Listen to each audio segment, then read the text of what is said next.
Hello mga kabibig! Welcome back sa ating bagong YouTube channel. Ito ang pinakamaingay na YouTuber sa balat na YouTube. Ako si Kabibig, maglabag-labag na tayo with evidence. So ito na nga ang sinasabi nila. Karma is right around the corner. Oy, ano English kayo? Sakto ba to? Oy, ambot lang mga Bisaya. So grabe talaga mga kabibig. Ito na mga kabibig ha. Kinarama na daw si megastar na walang ningning. Bituin na walang ningning daw si Sharon ng inatake ng mga supporters. Meron namang mga DDS supporters si VP, si Sharon Cuneta. Inatake nila si Sharon Cuneta. Nag-unfollow pagkatapos binastos si VP Sara. Hindi nagustuhan. Hindi nagustuhan ng mga followers ni ni Sharon Cuneta ang kanyang statement. Sabi ng ilan, pwede naman siyang purihin ng mabuti si BBM kasi ganun naman ang patakaran ngayon, sip sip sip sip forever. Pwede naman siyang ganun, pero wag na lang idamay ang Vice Presidente kasi VP Sara never criticize Sharon Cuneta. Hinayaan lang niya si Kiko Pangilinan nung kasagsagan ng eleksyon. Meron ba kayong narinig na kung saan binastos ni VP Sara si Sharon Cuneta at Kiko? Hindi. Pero si Sharon Cuneta pa ang mahilig pang magsalita. Last 2025, sinabi ni Sharon Cuneta na, meron na ba dito nagsisisi na hindi si Kiko ang naging vice presidente? So, sabi ng iba niyan, plastic talagang babaeng yan. Bumisita pa yan ng Davao, pakimikimi pa yan sa mga Duterte. Pag-cute pa sa mga Duterte. Plastic pala kabibig. Kaya ngayon kabibig, nalagasan, nabawasan ang mga supporters ni Sharon Cuneta. Maganda sana yung pagbabalik show si Sharon Cuneta from being tumaba to pumayat, sexy si Madam Sharon. Oy, maraming na-shock sa kanyang pagbabagong aura. Marami ding wow, praising Sharon Cuneta kasi kahit senior citizen na-maintain niya ang kanyang magandang figure, healthy siya. Pero ngayon, binanata si Sharon mga kabibig. Ito ha, nakita ko lang ito. Babasahin natin kabibig. I-share ko lang sa inyo. Baka sabihin niyo namang gawa-gawa ko lang. Ito kabibig Sharon Cuneta nabawasan ng followers matapos mali your choice, hirit. Hala, sabi ko na nga ba Nabawasan ng ilang followers sa social media si Sharon Cuneta matapos nagbitiw ng salitang sa nakarang event ni First Lisa Marcos kung saan naroon si President Ferdinand Marcos Jr. or BBM. Hindi nagustuhan ng mga DDS o taga-suporta ni Vice President Sara Duterte ang naging linya ni Sharon nang sabi nitong, Sir, I only have one VP, my day tonight, mali your choice, no. Hindi pinalagpas mga DDS ang para sa kanila nakaka-offend na remarks ni Sharon patungkol kay VP Sara. Mababasa ang mga reaction ng netizens sa caption ng post ito sa IG kung saan makaharap ang actress singer at mga pangulo.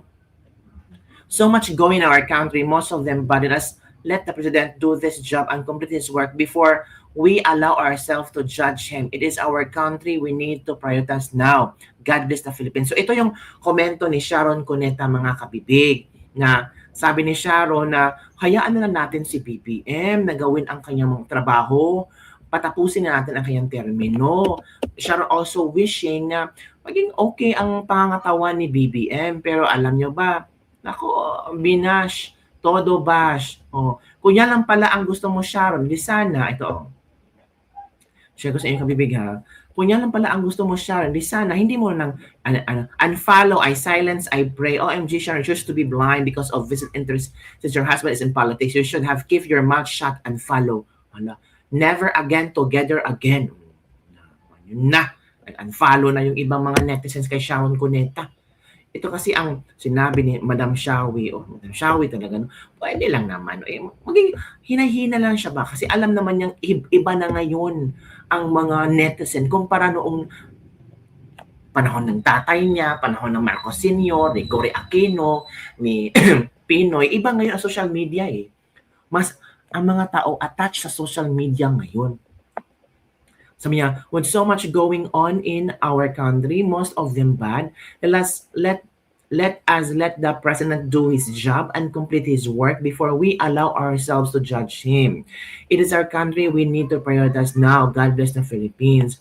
So, Madam Shawi, ang ibig mong sabihin pala, hayaan lang natin na magkaroon ng maraming kurakot sa Pilipinas, magkaroon ng maraming politikong kurakot. So, later lang natin i-judge si BBM. Kasi ang nangyari nung panahon ng kanyang tatay. Lahat ng mag-judge sa kanyang tatay, ipakukulong.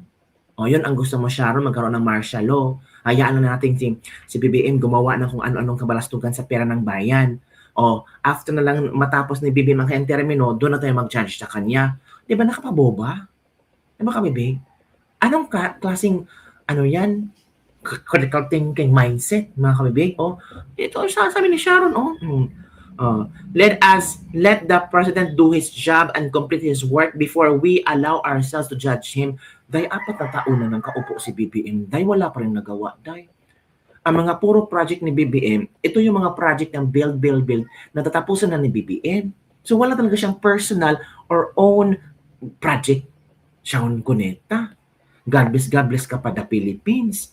Eh yun, nangyari ngayon, ang mga tao galit sa'yo. Sana yung gusto mo magsipsip kay PBBM, yung magbigay ka ng mga gandang words sa kanya, sana hindi mo lang ginamit si Bibi Sara. Sana hindi mo lang dinamay si Bibi Sara. Mas lalo mga tao na galit sa'yo. Ngayon, marami na nag-unfollow sa'yo. Diba? And knowing ito nag-unfollow sa'yo, market ito. Ang mga tao, ang market mo. Kung marami nag-unfollow sa'yo, there's a possibility na negative impact ito. Kasi pwede ka mag-endorse ng mga commercial mo, ng mga shows mo. Di ba? Market mo ang tao eh. Kung marami nag-unfollow sa'yo, ang mga tao hindi naman kasunod kung ano ang latest na ginagawa mo sa buhay. Kung ano mga programa mo, kung ano ang mga shows mo, kung ano ang mga commercials mo, mga sponsors, mga endorsement. Wala nang paki sa mga tao sa'yo. So hindi ka na bankable sa business. Diba? So, importante ang mga followers. So, ngayon marami na nag-unfollow sa'yo. Paano mo lilinisin itong ginawang kalat mo? Binalik ka ng mga tao noong kasasagan ng election 2022, yung mga sinasabi ng anak mo, yung mga sinasabi ni Kiko Pangilinan, yung mga statement mo, nakalimutan na sana ng mga tao yun. Gusto mong ibalikan. Tingnan mo ngayon. Gulong-gulo ulit ka. May stress ka na naman ang beauty mo. Pero I'm sure, hindi may stress si Sharon kasi love siya ni Pangulong Bongbong Marcos. Diba? Part na sila ng, ng circle of BBM. Diba? Pakanta-kanta nga si Sharon doon. Sabi mga iba, Sharon, inimita ka ng First Lady dyan. Libre yan? Libre ba yung pakata-kanta mo dyan? Kasi artista ka. Babayaran ka ng talent fee. Yung talent fee mo, pera ng taong bayan yan. Hindi ka nahiya. Pero kung maglabas ng statement si Sharon na, yung pagkanta ko sa programa ni F. Elisa ay libre yun para sa Pangulo natin. Palakpakan ka namin siyaan. Pero, kung binayaran ka ni Lisa Marcos na dahil sa talent mo, kumanta ka that time, pera ng taong bayan yan. At may karapatan din kami magsalita sa mga sinasabi mo. Diba? Ito kabibig ang ilang mga komento ng ating mga netizen na hindi talaga nagustuhan.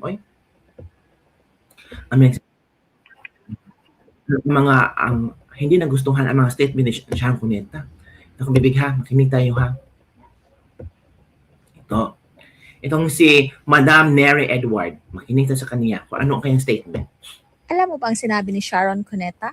Mali daw ang pagpili ni PBBM ng vice-presidente na si VP Sara. Reaction ko dito, Sharon Cuneta, baka tamaan ka ng kidlat sa sinabi mo. Mali siguro ang pagpili ni VP Sara ng presidente na si Bangag. Kasi alam mo kung bakit. Dapat si VP Sara naman talaga ang tatakbo bilang presidente. Pero dahil hindi mananalo si PBBM kahit sa ang sulok ng Visayas at Mindanao, tinawagan nila ito si VP Sara para maging vice niya para makahakot siya ng mga boto. Sana ikaw ang tumakbo o si Kiko para lahat ng anomalya ngayon at saka nakawan, hindi malalaman. Pareho kayo eh.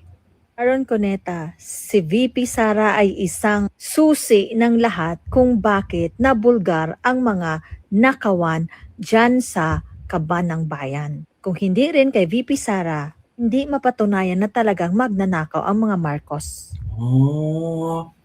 So Sharon ha, Ano to, oh, sinabi ni Madam Mary Edward, baka mahimasmasan ka dyan. Pero I'm sure, hindi alam ni Sarah yan eh. Wala si Sarah sa ito pa. Ito. Tingnan natin to. Nag-uulyanin na ba itong si Sharon Uy, Cuneta? grabe na uulyanin. Pakinggan nyo ang kanyang sinabi sa isang event na dinaluhan ni BBM at Lisa Marcos. Mr. President, this is for you, Madam First Lady. This is for you, especially the first song. This is what you requested for. I'm happy to be here, sir. And sir, I have only one vice president there. My date tonight. Mali your choice, no? Hindi ba niya naisip na kung hindi si Sara Duterte ang running mate ni BBM, hindi mananalo si Bongbong Marcos kasi karamihan ng bumoto kay BBM ay mga supporters ni former President Rodrigo Duterte with the hopes of continuity of the Duterte administration. And you actually think na kung si Kiko Pangilinan, yung asawa ni Sharon Cuneta, ang siyang running mate ni Bongbong Marcos, ay may mananalo sa kanilang dalawa? Wala. Let me just remind you, Sharon Cuneta, kung ilang boto meron si Sara Duterte laban sa asawa mong si Kiko Pangilinan. Ayan. Oh. Tapos, napaka-ipokrita mo naman. Nung tumakbo si Kiko Pangilinan noong 2022, you campaigned against Bongbong Marcos. Tapos ngayon, nasa harap mo na sila, kayong dalawang mag-asawa, you are now kissing his ass. Agoy. Anong klasing mga tao kayo? Ikaw, Sharon Cuneta, wala ka na ngang masyadong fans. Mas binabawasan mo pa dahil sa mga pinagsasabi mo. Yan na, kabibi. Nayati na si Sharon. Sharon na yun ang trending pinag-uusapan ngayon. Sharon kasi, hindi marunong magtimbre sa kanyang bibig, no? Alam mo siya, feeling niya ba, popular pa siya, feeling niya pa, powerful. Sabi na nga mabisa, sip-sip kay Sharon, hindi naman ka pwede mag-sip-sip, Sharon. Sa akong pag-sip-sip ni mo, laos ka na. Hala, laos ka na, day. Napalitan ka na ng maraming sikat na artista ngayon. Yung iba nga, nakalimutan na yung pangalan mo. Yung iba nga, sabi, sino yan? Sino yan? Pabida? Paepal? Yan. Mga Gen Z, yung iba, hindi ka na kilala. Sino yung Sharon Cuneta? Alam mo ba, famous ka lang sa yung balutin mo. Wala, Shawi. Well, kabibig, ang Malacanang, dinipensahan si Sharon. Uy, natural. Nagsalita si Madam Claire Castro, dinipensahan ng Malacanang si Sharon Cuneta, kabibig. Of course naman, dipinsahan talaga yan. Si baby girl. Dipinsahan talaga si baby girl. Sabi dito mga kabibig, if that is the opinion of Ate Shawi of Miss Sharon Cuneta, wow, Ate Shawi, sabi ni Claire Castro, then it is likely that many of our fellow Filipinos feel the same way. Look, kung yun daw ang dito, opinion ni Shawi, yun din daw ang opinion ng maraming Pilipino, sabi ni Claire Castro. So that is Miss Sharon Cuneta's opinions, and we saw that the President merely smiled. Hala ka. So yun daw mga kabibig, sabi ni Claire Castro, na kung yun ang nakita ni Sharon Cuneta, yun ang opinion ng maraming Pilipino. Na wrong choice ni BBM, si BP Sara. Hala ka. Sabi ni Chuchi Labrador Demo, Miss Claire, maybe the other way around. Nothing new, it is expected. The father was a loyalista. Murag si Shawi speaks for the majority. As if Auntie and Shawi knows the history. Most Filipinos were aware of the story. Mapapahiya lang sila, Ma'am, the voice of Shawi is not the voice of the Filipinos. In her opinion lang yan. In your dreams, from Hinoroso Reyes, if indeed BBM was wrong in his choice for VP running mate, I'm also certain he won't be president right now. It was VP Sara, unfortunately for us, who helped him get a majority of the votes. Had it been someone else, he could have been politically retired by now. Kung walang Duterte, walang BBM. Who is the kingmaker who hatched the BBM-Sara unity duo in 2022 national election? Excuse me, Auntie Claire, read the comment of the netizen. All of us feel otherwise. Hala. Actually, it's the other way around, Auntie Claire. Clear? Remember, her daughter Kaki was furious when BBM won the election. Now the mother is doing the opposite. Hala! Si Yawi is Yawi. She would feel that way, of course, kasi husband niya si Kiko. Kasi nanalong senador. Kung hindi pa nanalo si Kiko na senador sa 2025, may Sharon kayong imbitado. Ay nako. And thus, she thinks Marcos will win if he choose other VP candidate. Ayun mga kabibig ha. Yan na ang sinasabi natin. Bardagulan to bardagulan na ngayon. Diba? Kasi may history. Sana, kung wala pang history, yung sabi ng anak ni ni Sharon Cuneta, mga statement niya ng panahon ng 2022 election, yung ginawa ni Sharon Cuneta kay BBM noong 2022 election, pati ni BP Sara, okay lang sana ngayon, pero wala eh. Ano pa ba ang ating may share? Yung kaplastikan ng mga na mga tawag dito, yung video daw ni Sharon at VP Sara na super close, di ba?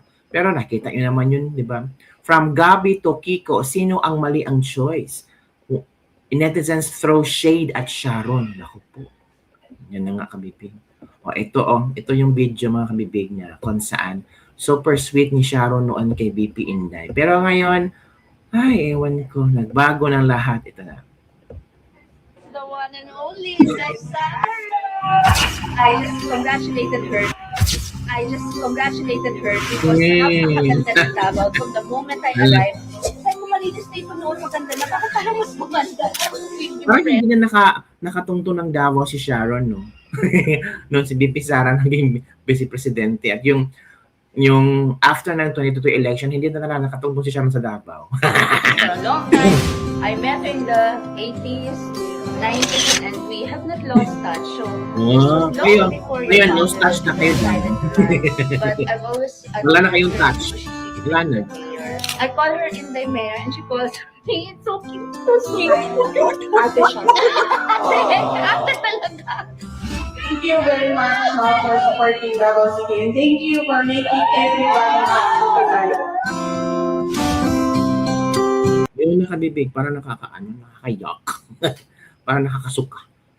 Katulad ni Sharon na kain suka. So yun lang kabibig ang ating Just Libag-Libag for today. Ano ang inyong opinion hinggil dito? Nababawasan na ang mga followers ni Sharon Cuneta, marami na nag-unfollow, marami ang hindi nagustuhan ng kanyang opinion, nagdagdag daw ng pagkagulo sa Pilipinas ng mga parties. So ano ang inyong komento mga kabibig? Yung iba nag-unfollow, ikaw mag-unfollow ka na ba? Huwag mong i-unfollow. Maawa kayo kang Sharon. Kasi sabi nga Ate Claire, yun ang opinion ni Sharon, baka yun din ang opinion ng maraming Pilipino. Pero, tinan mo nga, mga survey, si BBM negative, si BP Sara tumataas. Opinion ba yun ng maraming tao? Claire Castro? Kasi parang si Claire Castro ba kulang sa tulog, no? Yun lang kabibig. Bye everyone. See you next time.